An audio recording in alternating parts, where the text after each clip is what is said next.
A Toyota with a problem? How could that be? This one's making some serious rattle noises. Let's find out what's broken on it. Let's get started.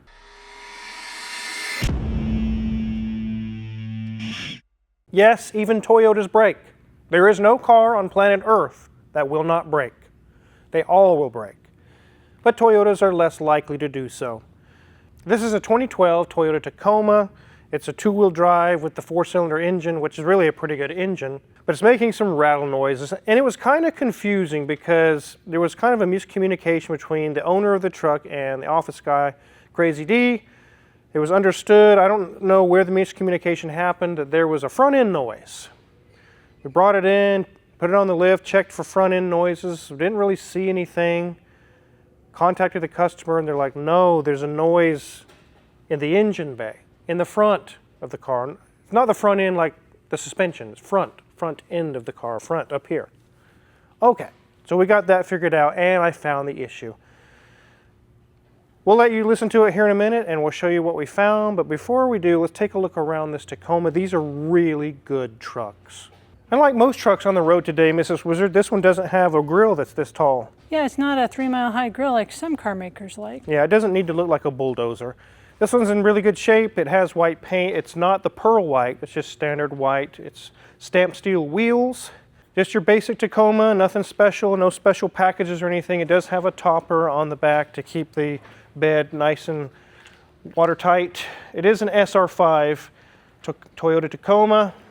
Nothing fancy, nothing special, just your basic little pickup truck. As you could probably guess, I really like to work on cars. Helping people get their car back on the road and driving safely is why we open this shop. We make these videos to help you understand different car issues and not get scammed at your local shop. No one likes to get scammed or cheated, but I can only help you with your car. There are so many people out there that would love to wreck your life by stealing your personal information.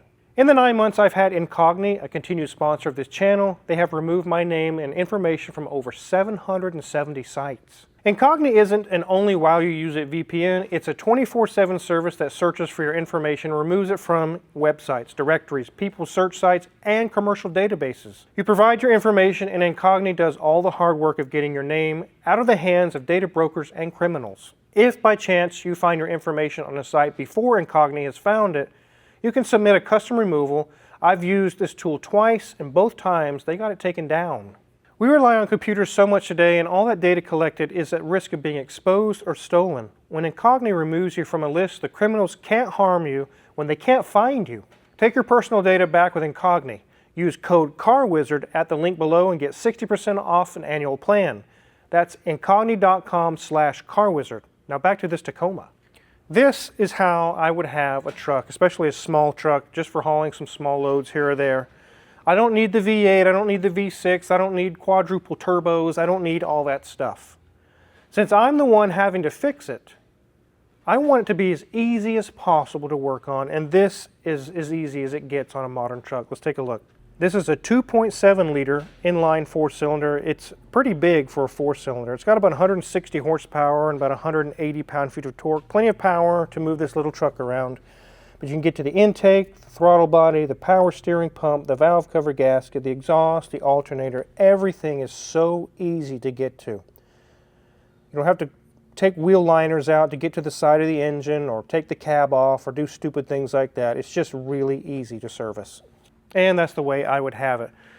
There's really no serious issues going on with electronics or anything internal inside the engine. The engine's running fine, but it does have a rattle going on with it.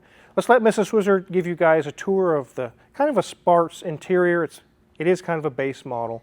Let you guys take a look around, then we're going to get it on the lift and inspect the bottom. Okay, I know it's a little hard to see back there, but that does say 125,122 miles. And I'm liking this gauge cluster. I'm liking the faux plastic kind of, fiber back there, I guess. It's interesting. It's a design, I guess. But I like the design. Very easy to read. Got the tach on the left, speedo on the front, in the center there. And then we've got our temperature and fuel gauge on the right. So not a lot going on, but enough to keep going down the road. As we get to our dash, everything's nice. Got a nice hard plastic design, because again, this is a Toyota and very utilitarian. Got a nice little spot there, kind of dimples on there, kind of like a golf ball. Move to that center section. Big buttons for that radio there. We've got simple to use HVAC controls and a couple of spots there for charging and aux ports. Here is what makes this fun. This is a 5-speed manual, loving it. So this would be a blast to go driving down the road. Like that, we've got 2 cup holders and a bonus little spot there. So in case you've got somebody that has a third drink, they got a spot there. We move to our center section, very hard, but looking good. And let's see what they have. An ice scraper. That's all they got in there, which of course during this time of year is quite important. The seats are in very good condition. They are fabric, which is a very common thing for Japanese cars because they appreciate fiber and fabric cloth seats than leather. Move to that door card. We have that dark charcoal gray from the dash wrapping around to that door card with the lighter color on the bottom. So yes, this is an extended cab, and well, that is a seat technically. That would not be for very long distances. That looks quite uncomfortable. Obviously, the headrest does flip back up. The seats do flip up if you'd like to have more storage space back there, but it is okay. It's looking nice. They've got a spot there for, little whatnots. They've got a cup holder here built into the back of the console and for the front. So okay, it's looking nice. They do have a split window in the back, and the headliner is looking really nice. Here we go at that steering wheel, and well, it's Toyota. They don't like to put buttons on things very much. Not a whole lot of buttons in here, just the horn. Nice grip there, so it makes it a little bit more ergonomic to hold while if you have to drive this for very long distances. But again, looking great. Let's go ahead and get this up on the lift and see what it looks like on the underneath.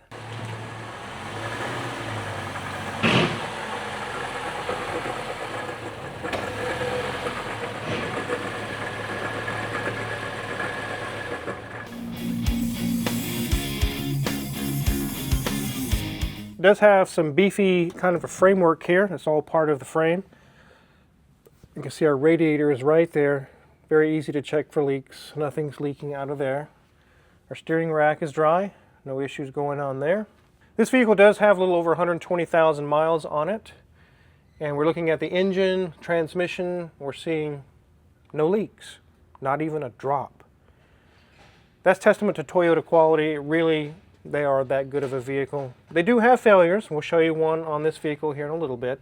Nothing leaking, again, unless you live in an environment where you need four-wheel drive, I wouldn't have it. It's more stuff to break. This one's just a two-wheel drive. You can see your transmissions here. There's no transfer case or anything going on, so way, way simpler and cheaper to repair when things go wrong. The brakes have about 40% remaining. Rotors look fine.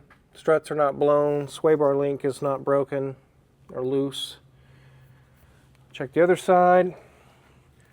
Brakes are 40%. Rotors look fine. Sway bar link, no issues there, and no blown strut. These are definitely simple to work on. You just have your drive shaft, transmission, some exhaust, and everything is easy to get to. All these hoses and lines, brake lines, fuel lines, all these things are just, you can literally just touch them. They're right there. Here's our fuel tank. Nothing's loose on the drive shaft. Or a solid rear axle. This has the type of a differential where the center portion can be unbolted. It's called a third member, and it comes out. You can change out for a whole new differential without pulling your whole axle off.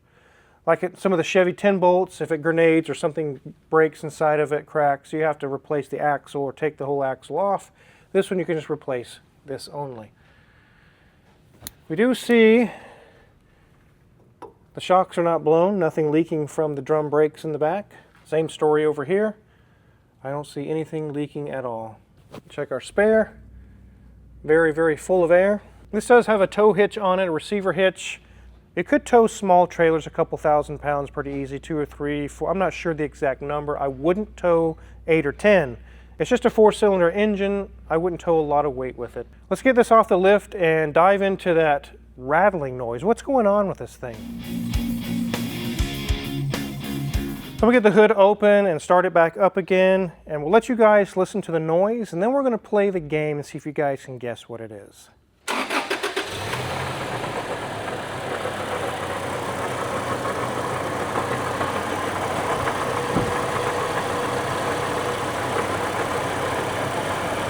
So if you listen, you can hear kind of a metallic crunching, like a crunk, crunk, crunk, crunk, crunk, crunk, crunk.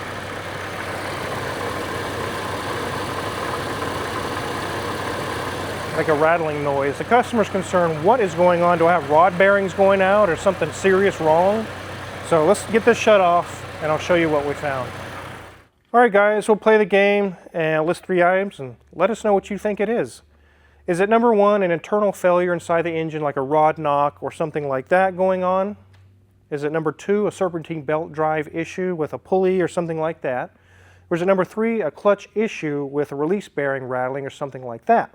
So I'll let you go ahead and post in the comment section, what do you think is making this noise? So if you watched earlier, you guys noticed that I said nothing's wrong internally with the engine. The customer was concerned there's a rod knock or something failing inside the engine. It's not that, luckily. And it's not the clutch, because I checked that, I put the clutch in, clutch out, various different things. The knock doesn't change. It's nothing to do with the clutch.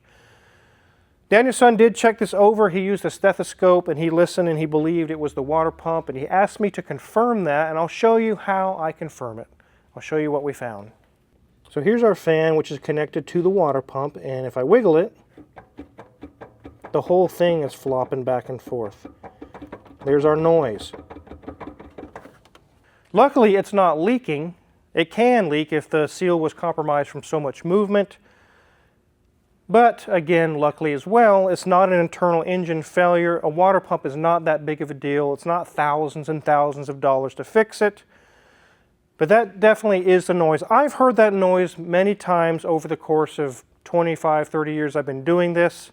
Yes, when I was a little kid, I was working on cars, lawnmowers, all kinds of stuff. You were more or less at taking apart and not really. I was taking apart, but I was learning. I was working on them. That's right. After I started the engine and heard it, and I said, yeah, that's probably a water pump. And then I did the check with the fan.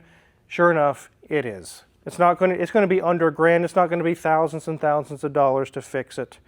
But once that's fixed, we just check this thing over. There's not a drop of anything anywhere. This thing doesn't need anything else. This is the way I would like things to fail if I have a vehicle. And that's why I really push Toyotas. 120-some thousand miles with the water pumps going out. That's not too asinine or crazy. Replace the water pump. That's it. Back on the road. It may be time for some services, like service the transmission, differential, things of that nature. We'll let the customer know if they want to go forth with any of that. But otherwise, it doesn't need anything else other than the water pump at this time. It doesn't need timing chains. It doesn't need the heads to come off. It doesn't need all this crap like some of these newer cars are having. Just trash. Water pump, out the door. That's great. I'm happy to give that news to customers a lot of the time, because we do give bad news with customers, and sometimes engines are shelled out, transmissions are shelled out. There's no magic snapping fingers you can do to fix it. It takes a lot of money. This one is great news. So we've got the parts on order. The customer's actually already approved it, and we definitely wanted to get a video out to show you sometimes noise is in the front of the car, and you mentioned it's in the front end. In the mechanic world, the front end means suspension, shocks, struts, ball joints.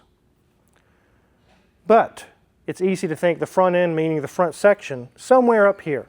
That's kind of where the confusion was a little bit. That may have been the office guy. So if you're curious what kind of tools we're going to use to do this water pump and send this thing back out on the road, check our Amazon affiliates link in the description below. A lot of the tools we use every day are listed for sale there, and if we purchase any of them, we get a small cut and really appreciate it. Make sure to hit the subscribe button on your way out and click the notification bell, because we have a full schedule, which means tons of videos for you guys. Thanks for watching.